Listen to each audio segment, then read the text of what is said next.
Okay, good morning students. Beta, now in this revision video of civics, we shall discuss your first chapter, that is your power sharing chapter. Please check out chapter number 1, power sharing, in your civics textbooks. Okay. Now, beta, before we start this topic, power sharing and the chapter power sharing, first of all, let's discuss what is meant by the term power sharing. ठीक है, पहले question लिख लो, what is meant by the term power sharing. Please write down. What is meant by the term power sharing. अब देखो, power sharing का मतलब क्या होता है. पावर शेयरिंग का मतलब क्या होता है? To share the political power. लिख लो, what is meant by the term power sharing.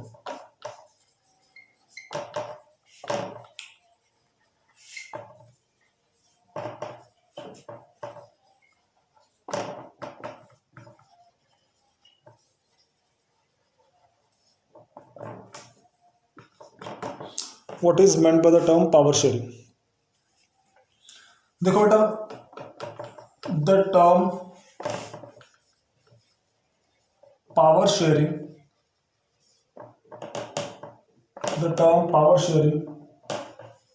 stands for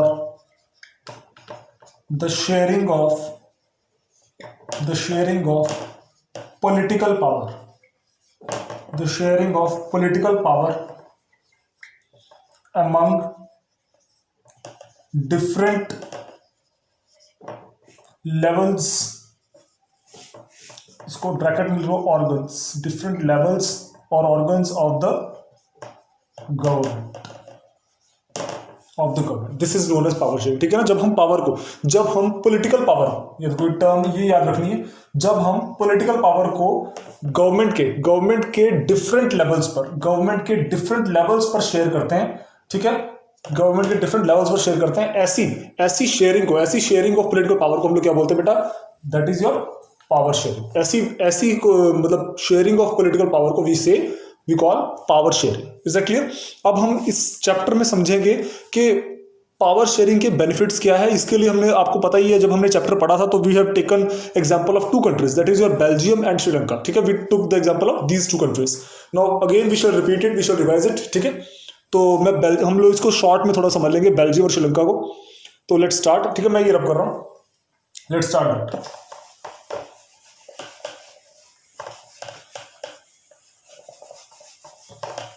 चलो देखो बेटा, पहले हम लोग एग्जांपल लेंगे बेल्जियम का. ठीक है जी. अब बेल्जियम का आपको पता ही है, बेल्जियम जब हम, आपको याद होगा, when we were discussing the chapter, हमने पढ़ा था कि बेल्जियम में मेनली 2 पार्ट्स में कंट्री को डिवाइड किया हुआ है. ठीक है ना. और वो कैसे है? On the basis of language. जैसे कि एक है ये, जैसे ये बेल्जियम का मैप है. ठीक है, नॉट दिस वन, ऐसे सर्कुलर शेप में बना रखा मैप. ठीक है. ठीक है, अब ये जो बेल्जियम का रफली सा मैप है, इसको आपने देखा 2 पार्ट्स में डिवाइड कर रखा है. 1 is green zone, 1 is red zone, और सेंटर में यहां पे क्या है? इसकी कैपिटल. ठीक है, ब्रसेल्स. ये पूरा हो गया बेल्जियम, और इस सेंटर में हो गया ब्रसेल्स. अच्छा, अब ये जो आपका रेड जोन है, इधर वाला जोन है, दिस जोन इज वेलोन जोन. ठीक है, वेलून जोन, जो कि क्या है आपका? फ्रेंच स्पीकिंग,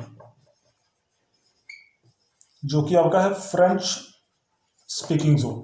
ठीक है, इसके उल्टी साइड दूसरी तरफ जो आपका रीजन है, that is your green zone. ये आपका क्या है? फ्लेमिश. ठीक है, और यहां पे आपकी क्या, कौन से? Mainly Dutch speaking. ये मेनली क्या प्यारे बच्चों? That is your Dutch speaking. और जो आपकी ये 1% इसका एरिया है यहां पर इस तरफ. ठीक है, इन दिस वे, यहां पर this is your German speaking.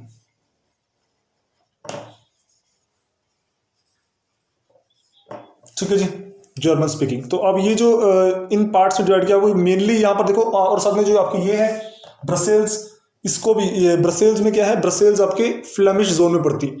अब पहले इसमें थोड़ा समझ लेते हैं, ये आपने समझा भी हुआ है, थोड़ा सा रिवाइज कर लेते हैं. जो ये वाला एरिया है फ्रेंच स्पीकिंग. ठीक है, फ्रेंच स्पीकिंग में देखो, आप देख सकते हो मोस्टली जो है यहाँ पर, मतलब जो मेजॉरिटी कंट्री में डच स्पीकिंग की है. फ्रेंच स्पीकिंग वैसे थोड़ा बड़ा एरिया है, बट मोस्टली यहाँ पर क्या है? इसके मुकाबले कम लोग यहां रहते हैं. तो यहां पर क्या है? 40% are the French speakers in Belgium. ठीक है, 40%. और जो आपका दूसरा है फ्लेमिश रीजन, यहां पर क्या है 59%, यहां पर कौन है 59% डच स्पीकर्स, और remaining 1% are your German speakers. तो अब आप देख सकते हो कि जो मेजॉरिटी, वैसे एरिया बड़ा ये है, एरिया वाइज वैलून रीजन ज्यादा बड़े, लेकिन अगर पॉपुलेशन वाइज करें तो यहां पर कम पॉपुलेशन है 40%, जबकि डच स्पीकर्स की पॉपुलेशन ज्यादा है 59%, और ये सिर्फ 1% जर्मन। अब जो आपका कैपिटल है ब्रसेल्स, वो पड़ती है फ्लेमिश रीजन में, डच रीजन में, ठीक है, यानी कि जहां पर डच स्पीकर्स हैं। बट इसमें मेजॉरिटी किसकी, ज्यादातर फ्रेंच स्पीकर्स, फ्रेंच स्पीकर्स, यहां पर 80% फ्रेंच स्पीकर्स, कहां पे, ब्रसेल्स,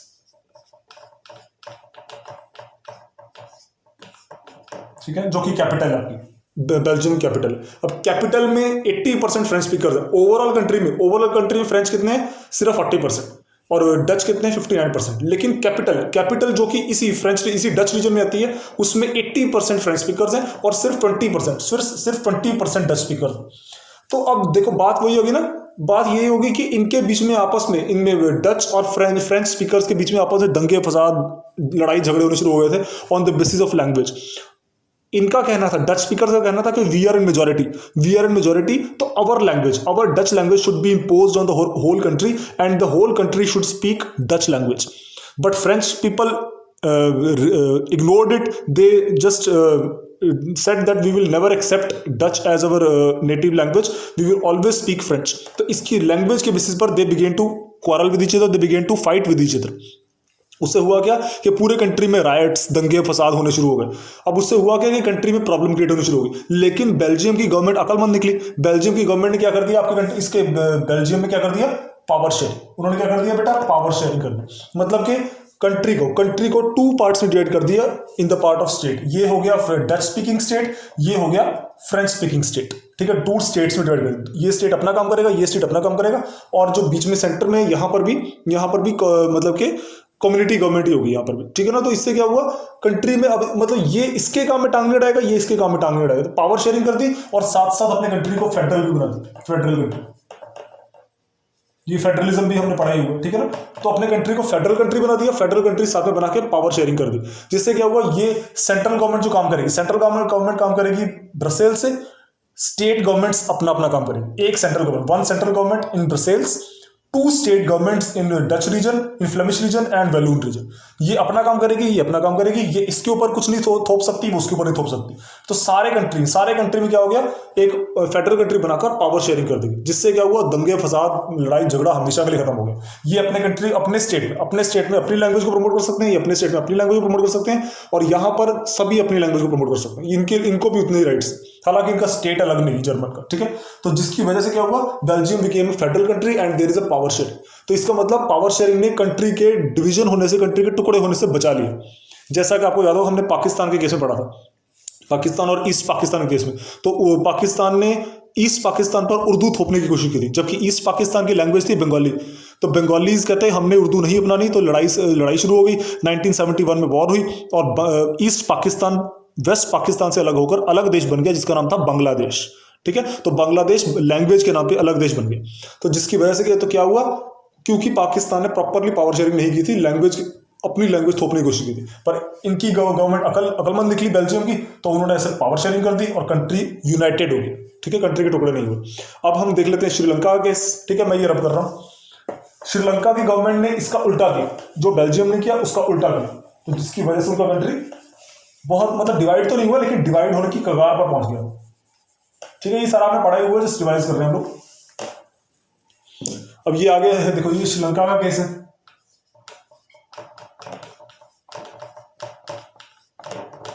ठीक है। ये श्रीलंका का मैप है,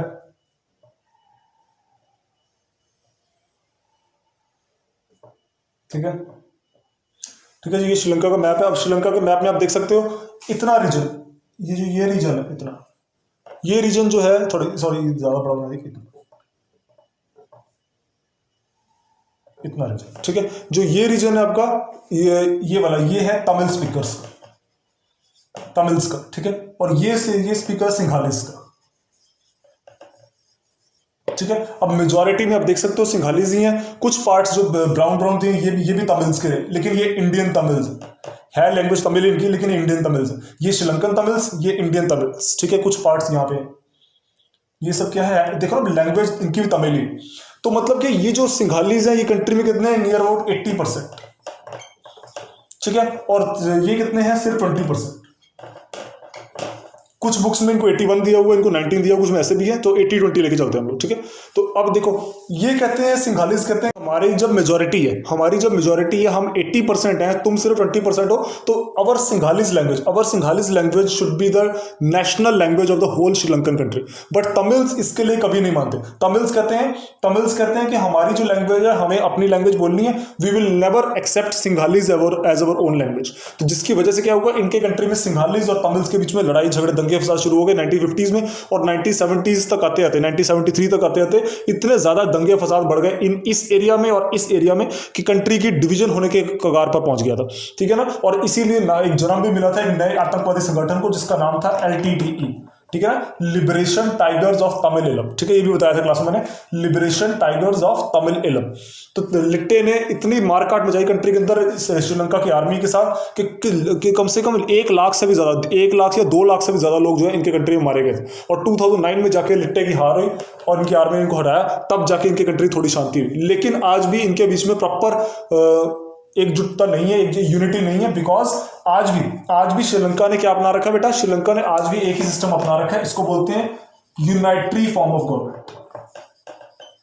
यूनाइटरी फॉर्म ऑफ गवर्नमेंट आज भी श्रीलंका की गवर्नमेंट ने यही अपना रखा है। कि मतलब यूनाइटरी फॉर्म ऑफ गवर्नमेंट का मतलब क्या होता है, only central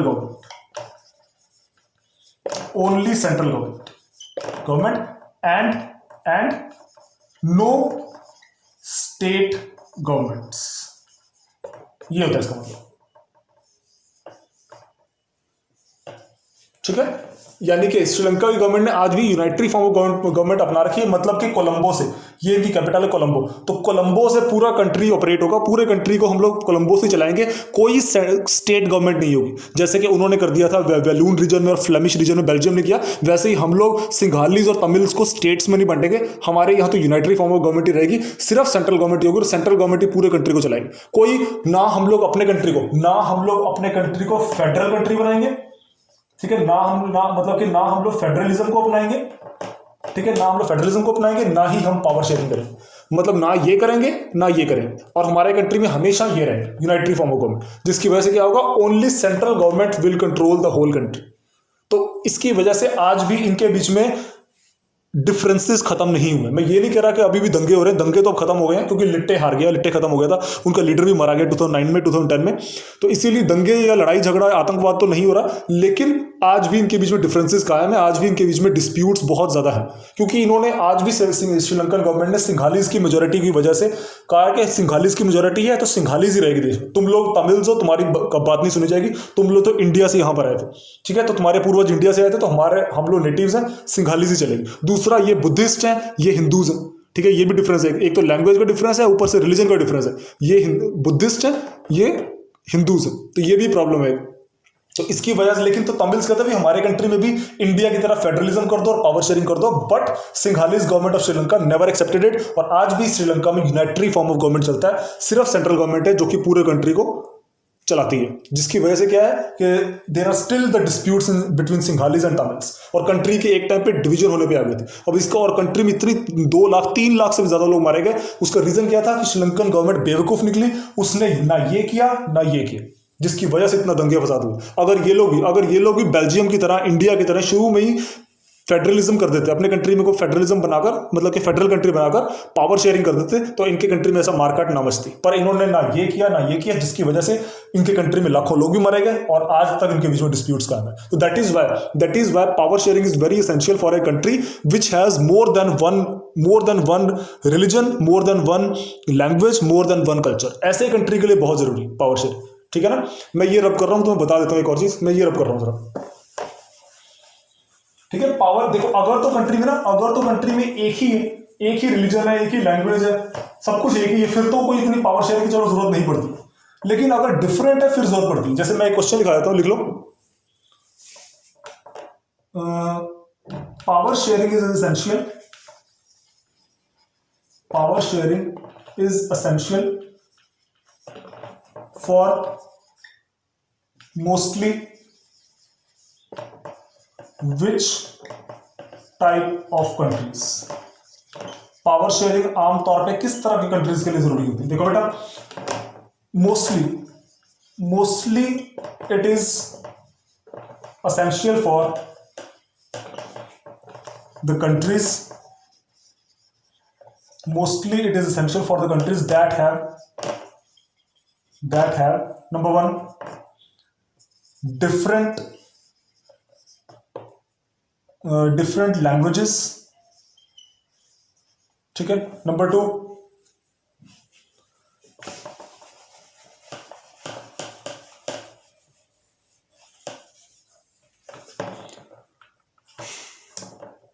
different languages. Number two,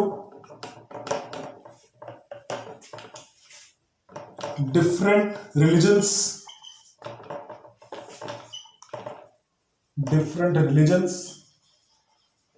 Number three, different cultures. ठीक है. मोस्टली डिफरेंट कास्ट वगैरह कम ही होती है, क्योंकि कास्ट तो ज़्यादातर इंडिया जैसे कंट्रीज में ही है, और कंट्री में ज़्यादा कास्ट वगैरह है ही नहीं, तो डिफरेंट कास्ट नहीं लिख रहे हम लोग. ठीक है. तो जिस कंट्री में डिफरेंट लैंग्वेजेस हैं, डिफरेंट रिलीजन्स हैं, डिफरेंट कल्चर्स है, वहाँ पर तो पावर शेयरिंग की बहुत ज़रूरत होती है. जैसे बेल्जियम है, जैसे श्रीलंका है, जैसे इंडिया, जैसे पाकिस्तान. इन सब कंट्रीज़ में अलग अलग लैंग्वेजेस हैं, हर स्टेट की अपनी अपनी अलग अलग लैंग्वेज है, कई सारे रिलीजन है, कई तरह के कल्चर है. तो दैट्स वाई इन कंट्रीज़ को पावर शेयरिंग की ज़रूरत है. लेकिन सपोज करो कोई ऐसा कंट्री है जहाँ पर सब कुछ एक ही है, रिलीजन भी सपोज क्रिश्चियनिटी है, पूरे देश में क्रिश्चियन ही है, पूरे देश में वाइट्स ही हैं, कोई ब्लैक है ही नहीं, सारे वाइट्स ही हैं, पूरे देश में एक ही तरह का रिलीजन है, सारे क्रिश्चियन ही हैं. ठीक है. सारे एक ही इंग्लिश लैंग्वेज है, एक ही कल्चर है, तो जिससे फिर पावर शेयरिंग की इतनी जरूरत नहीं रहती. पर उन कंट्रीज में जहां पर एक से ज्यादा लैंग्वेज है, एक से ज्यादा रिलीजन है, एक से ज्यादा कल्चर है, ऐसे कंट्रीज के लिए पावर शेयरिंग एसेंशियल हो जाती है. क्योंकि अगर वहां पे पावर शेयरिंग ना करो तो फिर इनके बीच में, ये डिफरेंट रिलीजन्स के लोगों में, डिफरेंट कल्चर्स के लोगों में, डिफरेंट लैंग्वेजेस के लोगों में आपस में लड़ाई झगड़ा दंगे फसाद होने पड़ते हैं. क्योंकि मेजोरिटी जो है अपनी लैंग्वेज को, अपने रिलीजन और अपने कल्चर को माइनॉरिटीज पे थोपने की कोशिश करती है, और फिर जब माइनॉरिटीज उसका विरोध करती है तो दंगे फसाद शुरू हो जाते हैं. तो that's why power sharing is essential. Power sharing is essential for mostly those countries that have different languages, different religions and different cultures. Just like for example India, Belgium, ठीक है, पाकिस्तान, ठीक है, और कौन सा इसमें लिख सकते हो, श्रीलंका भी आ सकता है वैसे, पर उन्होंने की नहीं है. ठीक है. तो ये इस तरह कंट्री से लिख सकते हो यहाँ पे. ठीक है जी. और कौन सा कंट्री लिखोगे यहाँ पे? चलो ये फिलहाल यही याद है. वैसे श्रीलंका भी बड़े आराम से आ सकता है, क्योंकि श्रीलंका को भी जरूरत है, बट उन्होंने की नहीं है. ठीक है. एक्सेप्ट.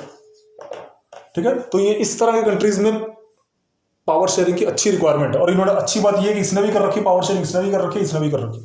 श्रीलंका को भी करनी चाहिए पर उन्होंने नहीं की. उन्होंने स्टिल यूनाइटरी फॉर्म ऑफ गवर्नमेंट अपना रखा है, जिसका खामियाजा वो अभी तक भुगत रहे हैं. ठीक है जी. तो बेटा ये थे इंट्रोडक्शन थोड़ी सी स्टार्टिंग के चैप्टर की. ठीक है. आई होप आपको कुछ सीखने को मिला होगा. Still you have any doubts तो you can send your doubts.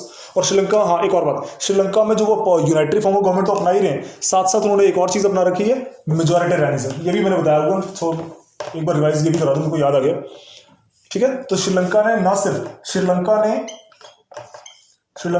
सिर्फ यूनाइटरी फॉर्म ऑफ गवर्नमेंट अपना रखी है, एक तो ये तो किया ही हुआ यूनाइटरी फॉर्म ऑफ गवर्नमेंट. ठीक है. ये तो किया ही हुआ. साथ साथ उन्होंने मेजोरिटेरियनिज्म, स्पेलिंग क्या है इसके, यार क्या स्पेलिंग है, मेजोरिटेरियनिज्म, स्पेलिंग देख लेना इसको, मेजोरिटेरियनिज्म. ठीक है. जो भी स्पेलिंग है देख लेना चाहिए. तो इन्होंने एक ये भी अपना रखा, यूनाइटरी फॉर्म ऑफ गवर्नमेंट श्रीलंका ने अपनाई हुई है, और मेजोरिटेरियनिज्म. ये क्या होता है कि सिर्फ मेजोरिटी की बात ही चलेगी, जो कम्युनिटी मेजोरिटी में है उसी की लैंग्वेज चले मानी जाएगी पूरे कंट्री में, उसी का रिलीजन माना जाएगा, उसी का कल्चर माना जाएगा. माइनॉरिटीज को इसके मुताबिक, माइनॉरिटीज को मेजोरिटी के मुताबिक ही काम करना पड़ेगा, इनकी बात हर हाल में माननी पड़ेगी. तो श्रीलंका ने एक तो ये तो अपनाया ही हुआ यूनाइटरी फॉर्म ऑफ गवर्नमेंट, साथ साथ मेजोरिटेरियनिज्म की भी बेवकूफ़ी भरी पॉलिसी अपना रखी कि जो मेजोरिटी में होंगे, जैसे सिंघालीज मेजोरिटी में, तो उन्हीं की लैंग्वेज होगी पूरे देश में, उन्हीं का रिलीजन होगा, उन्हीं का कल्चर होगा. तमिल्स को हर हाल में उन्हीं के मुताबिक चलना होगा. तो ये पॉलिसी अपने आप में सबसे बड़ी डिवीजन क्रिएट करने वाली पॉलिसी है, सबसे बड़ी दंगे फसाद करने वाली पॉलिसी है ये मेजोरिटेरियनिज्म.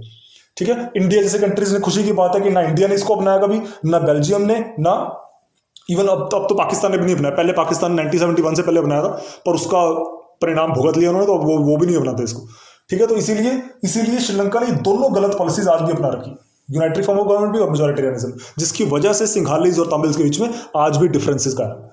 ठीक है, इन दोनों की वजह से। तो बेटा this was our today's video. ठीक है, उम्मीद है आपको कुछ सीखने को मिला होगा। Still you have any doubts तो you can send your doubts. ठीक है बच्चों, so thank you so much and I hope, हाँ अपने डाउट्स को कमेंट्स में भेज देना। ठीक है, so thank you so much बेटा and God bless you all. Thank you so much. Okay.